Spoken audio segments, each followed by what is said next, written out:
Hello students. देखिए आज हम लोग पढ़ेंगे complete measurement of national income. National income का मेजरमेंट कैसे होता है, इसका जनरली 3 मेथड होते हैं। इसमें से पहला मेथड होता है value added method. Value added method से आप न्यूमेरिकल बनाने जाओगे तो जनरली ये सारे कंपोनेंट आपको दिखेंगे। जितने भी कंपोनेंट मैंने लिखा है, ये सारे कंपोनेंट का क्या क्या कैसे कैसे यूज करते हैं इसके बारे में मैं बता रहा हूँ। देखिए, सबसे पहले आप लोगों को क्या करना है, GVA एट मार्केट प्राइस लिख लेना है या GDP एट मार्केट प्राइस लिख लेना है। सबसे पहले किसी भी तरह का क्वेश्चन रहेगा, कोई भी क्वेश्चन रहेगा, आपको ये सबसे पहले लिख लेना है। क्या लिख लेना है, GVA एट मार्केट प्राइस या GDP एट मार्केट प्राइस बराबर इसमें क्या लिखना है, sales plus self consumptions plus change in stock.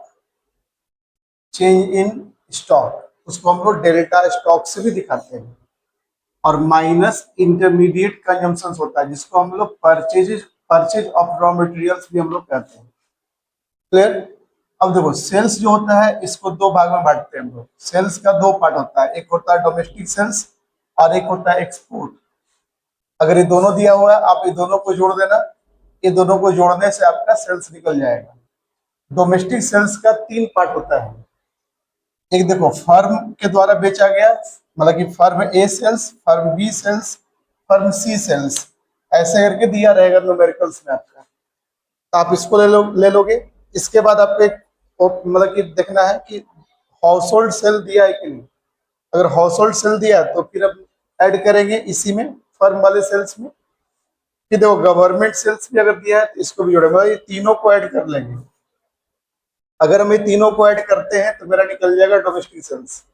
मान लो कभी कभी तुम्हारा क्या रहेगा, फर्म का सेल्स नहीं दिया रहेगा, तो ऐसे टाइम में आपको क्या करना है, जब फर्म का सेल्स नहीं दिया रहेगा तो ऐसे टाइम में आपको बस हाउस होल्ड और गवर्नमेंट का भी अगर सेल्स दिया हुआ है तो दोनों का वैल्यू को ऐड कर लेना है। जैसे आप ये दोनों को वैल्यू ऐड करोगे, आपका निकल जाएगा डोमेस्टिक सेल्स। डोमेस्टिक सेल्स में प्लस कर देना है एक्सपोर्ट को। आप जैसे ही एक्सपोर्ट को प्लस करोगे, आपका निकल जाएगा सेल्स। क्लियर। अब देखो, सेल्फ कंजम्पशन कभी कभी न्यूमेरिकल में देगा, कभी कभी न्यूमेरिकल में आपको नहीं भी देगा, तो इसके लिए परेशान नहीं होना है। अगर नहीं दिया है तो छोड़ देना, यहाँ पे 0 बैठा देना है। चेंज इन स्टॉक्स, देखो closing stock and opening stock दिया रहेगा, तो क्लोजिंग स्टॉक में से ओपनिंग स्टॉक को आप अगर माइनस करोगे तो आपका निकल जाएगा चेंज इन स्टॉक। यार, इतना करने से आपका निकल जाएगा ये पूरे कंप्लीट। इस सारे टर्म को हम लोग वैल्यू ऑफ आउटपुट भी कहते हैं। हाँ, ये सारे को हम लोग वैल्यू ऑफ आउटपुट भी कहेंगे। अब देखो, यहाँ इंटरमीडिएट कंजम्पशंस। इंटरमीडिएट कंजम्पशंस का भी 2 पार्ट होता है। इंटरमीडिएट कंजम्पशंस का 2 पार्ट, एक होगा एक इंपोर्ट, मतलब कि एक हम लोग बाहर से खरीदेंगे और ये अपने देश से खरीदेंगे, मतलब डोमेस्टिक परचेज। ये दोनों परचेज को ऐड करेंगे तो मेरा निकल जाएगा इंटरमीडिएट कंजम्पशंस, या हमारा निकल जाएगा परचेज ऑफ रॉ मटेरियल।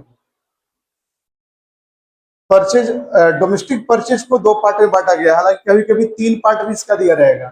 देखो, गवर्नमेंट परचेज प्लस फर्म ए का परचेज, फर्म बी का परचेज, कभी कभी आपको यहाँ पे दिया रहेगा हाउस होल्ड का परचेज। वो सारे टर्म को ऐड कर लेना है। ये सारे टर्म को ऐड करना है सेपरेटली, ये सारे टर्म को, सारे कंटेंट का यूटिलाइज करना है सेपरेटली। और फिर देखो, इसमें से इसको माइनस कर देना है, तो आपका निकल जाएगा GDP एट मार्केट प्राइस। और GDP एट मार्केट प्राइस से फिर आप नेशनल इनकम कैसे निकालोगे। देखो, आपका नेशनल इनकम क्या है, तो इसको हम बोलते हैं NNP at FC। NNP at FC निकालने के लिए देखो, हम लोग का कन्वर्सन करना आप लोग हम सिखाए होंगे। देखो, फर्स्ट आपका N है, AG है, दोनों चेंजेज है, A और A दोनों चेंजेज है।